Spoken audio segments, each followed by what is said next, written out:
E aí, tudo bem? Hoje o nosso papo é sobre um dos conceitos mais importantes e talvez um dos mais misteriosos do mundo dos negócios, o tal do valuation. Se alguém já se pegou pensando em como se chega no valor de uma empresa, essa análise aqui vai clarear as coisas. Pois é, essa é a pergunta que vale literalmente milhões ou até bilhões de reais. Quanto uma empresa vale de verdade? É justamente para responder a isso que existe todo o processo de valuation. Vamos descobrir como ele funciona.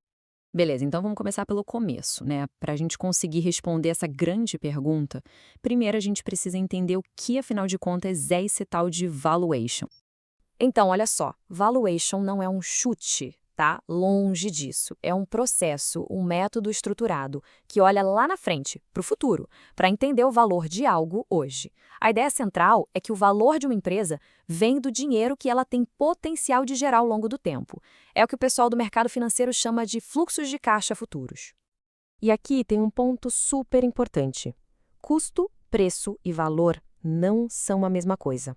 Custo é o que foi gasto para produzir alguma coisa, é um dado do passado. Preço é o número na etiqueta, é por quanto algo é vendido numa negociação. Agora, o valor é outra história. É sobre o benefício futuro que aquilo pode trazer. O valuation tenta encontrar exatamente esse valor justo, que muitas vezes é bem diferente tanto do custo quanto do preço.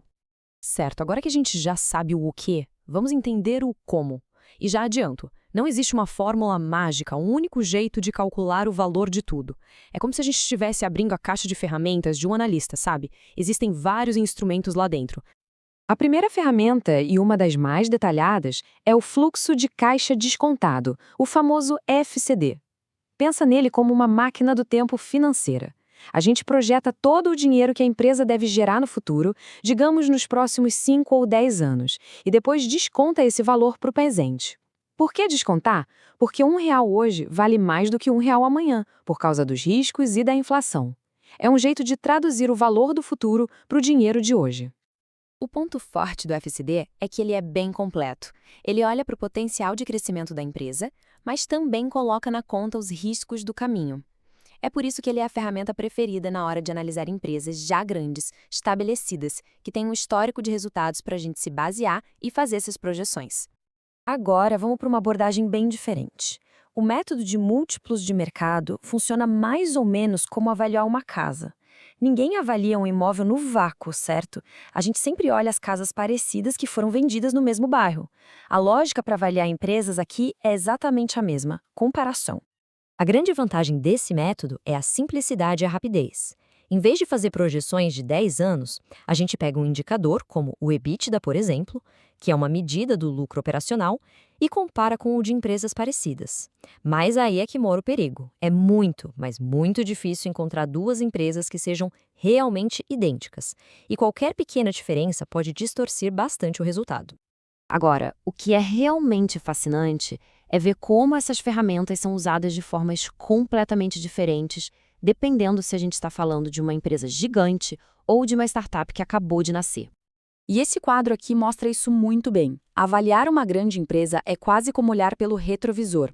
A gente analisa o desempenho passado, os lucros que ela já teve. Agora, avaliar uma startup é olhar pelo para-brisa. A gente está apostando numa promessa, no potencial de crescimento, na qualidade da equipe. O histórico é pequeno ou nem existe. Por isso, claro, o nível de incerteza é muito, muito maior. Isso tudo nos leva a um ponto muito interessante. Valuation não é só matemática, não é só planilha. Especialmente no mundo das startups, tem um componente humano, de negociação, que é crucial. E é aqui que muitos empreendedores cometem um erro bem comum.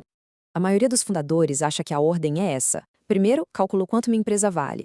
Depois, peço o dinheiro que preciso com base nesse número. E, por fim, a fatia que o investidor vai levar é só uma consequência dessa conta. Parece fazer sentido, né? Só que, na prática, para startups, essa lógica geralmente está de cabeça para baixo. O jeito mais eficaz, na verdade, é começar com a necessidade do negócio. A primeira pergunta é: de quanto dinheiro eu preciso para atingir meu próximo objetivo?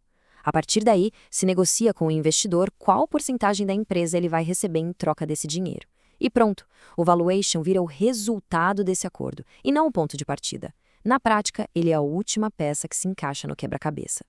Bom, então, para que serve tudo isso na vida real? além de ajudar a captar investimento, onde mais o valuation é uma peça-chave? Vamos dar uma olhada. Ele está em todo lugar. Investidores como Warren Buffett usam valuation o tempo todo para encontrar ações que estão sendo vendidas por um preço baixo. Em fusões e aquisições de empresas, é a base da negociação, até dentro das próprias companhias, para decidir em quais projetos vale mais a pena investir. E ele aparece também em áreas que a gente nem imagina, como em questões legais e fiscais, tipo divórcios e heranças, para avaliar o valor justo dos bens. E se tem uma coisa que precisa ficar clara dessa nossa conversa, é esta aqui. O valuation é uma ferramenta poderosa, é como uma bússola que aponta o norte. Mas ele não é um GPS com precisão milimétrica, é sempre uma estimativa, uma aproximação, que se baseia em suposições sobre um futuro que, por natureza, é incerto. Então, fica o convite. Da próxima vez que a gente usar um produto ou um serviço de uma empresa, vale a pena pensar: qual será a história por trás do valor dela? Quando a gente começa a aplicar essa lente, o mundo dos negócios, com certeza, fica muito mais interessante de se observar.